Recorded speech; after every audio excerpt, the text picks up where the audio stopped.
Hello, I'm Dr. Gerard Ingham, one of the directors of Springs Medical, and with me is Beth, Quin, one of our long-time GPs here at Springs Medical, Dalesford, Trentham and Kyneton. Yeah.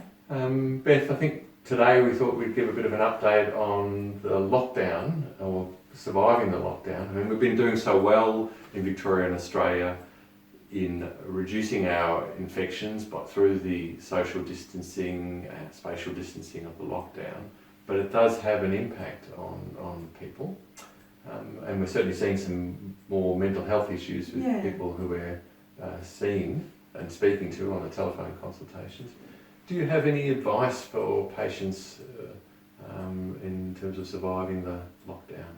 Yeah, well, Gerard, it's a huge change and disruption to everybody's lives, and a huge number of people are facing very significant financial challenges because of the lockdown.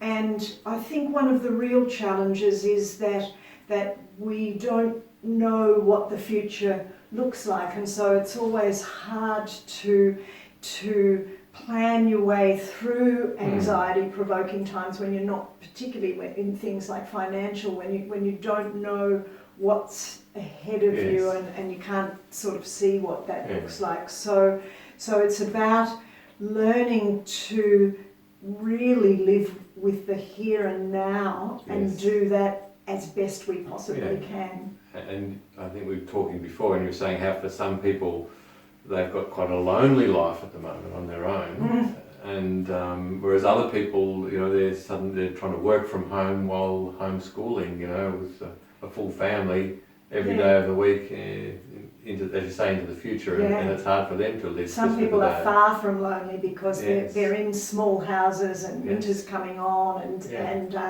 so there's they're lacking space, and everybody's there in one space, so it's challenging. So that's the challenging problem. What can we do about it? Yeah, well, it's a matter of what I do is I've listened to all of the experts on this, and I've tried really hard to get a daily routine, because we know that humans do very well with a routine. If what's coming is expected, we're much better. And so the routine commences with getting up in the morning rather than up at midday. Get out of bed, get up, get out of bed, get dressed. You get dressed, not tracky dash. We've had that conversation about tracksuit pants. They enable your girth to stretch. They hide a great many sins, tracksuit pants. So I mean, it's good to wear clothes that you would normally go out in. Because that gives you the message that it's a normal day as opposed to a lounge around at home day when you put on your normal clothes that you would wear if you were going out. So get up, get dressed, and eat well. Eat well. So eating well is a message that we've been giving for years, and I guess it's with all of the panic buying and the hoarding or the stockpiling, I should say, that took place. There's a lot of things in people's houses that's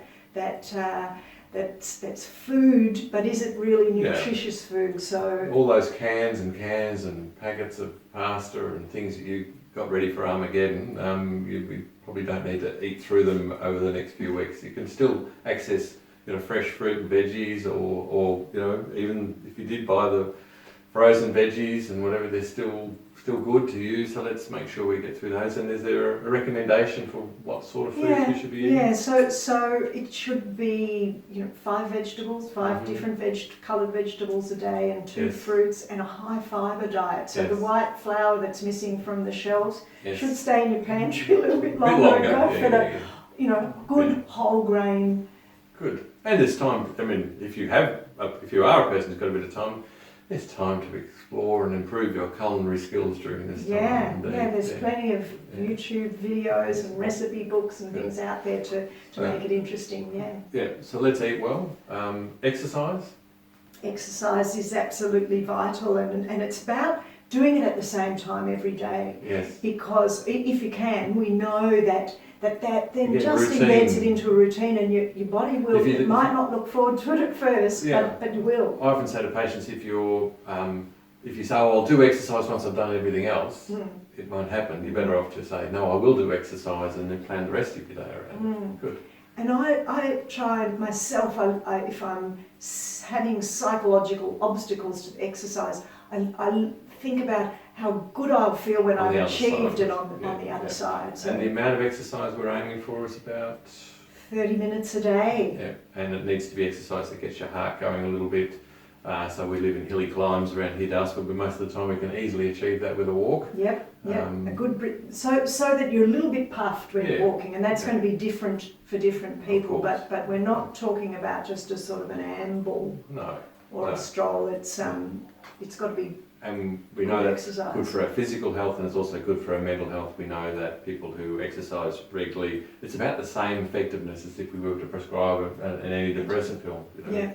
So that sort of level of exercise. So we're keen on that, keeping ourselves well with exercise. Yeah. And we've spoken about cardiovascular exercise, but strength exercise is really important as well to keep our bones strong and to reduce the risk of falls and frailty and that sort of thing. Now that we can't go to the gym, it's worthwhile remembering that the saying that the world is your gym. There's an opportunity when you go out and split wood, or whatever you have to do, or physical activity. There's an opportunity to do things that where you can get exercise in your daily routine. Yeah. Screen time, Beth, is that an issue? Yeah, look, screen time is really challenging, isn't it? Because we're all working from home. We've probably got more screens in our house than we've ever had before. Certainly the IT companies have done very well out of this. And there's homeschooling, there's working from home. And certainly for the first month, we were just absolutely glued to our screens, trying to see what was happening where, being very vigilant, and what do we need to do to prepare for this. But I think it's really crucial now that we set parameters for down timing our screen time. We know that for a number of reasons, screens are bad for stimulating our brains, just the brightness of it, for promoting anxiety because we aren't focusing on one thing temporarily, and just because of the lack of incidental exercise. If you're stuck on a screen, you're not moving. So it stops exercise, and it also stops social interaction, which I think is very important during this time. We are social animals, humans. So there are the odd patient who's saying they're quite happy with the sort of lockdown and not having contact, but even those people I identify that they would be better if they had some social interaction.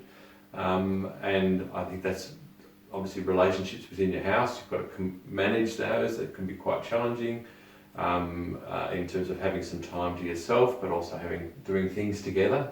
And that might be you're pulling things out of cupboards and playing old games and things, or card games or whatever that you've done in the past, because you do need to spend more time with each other. But also thinking social contact with people outside of your home.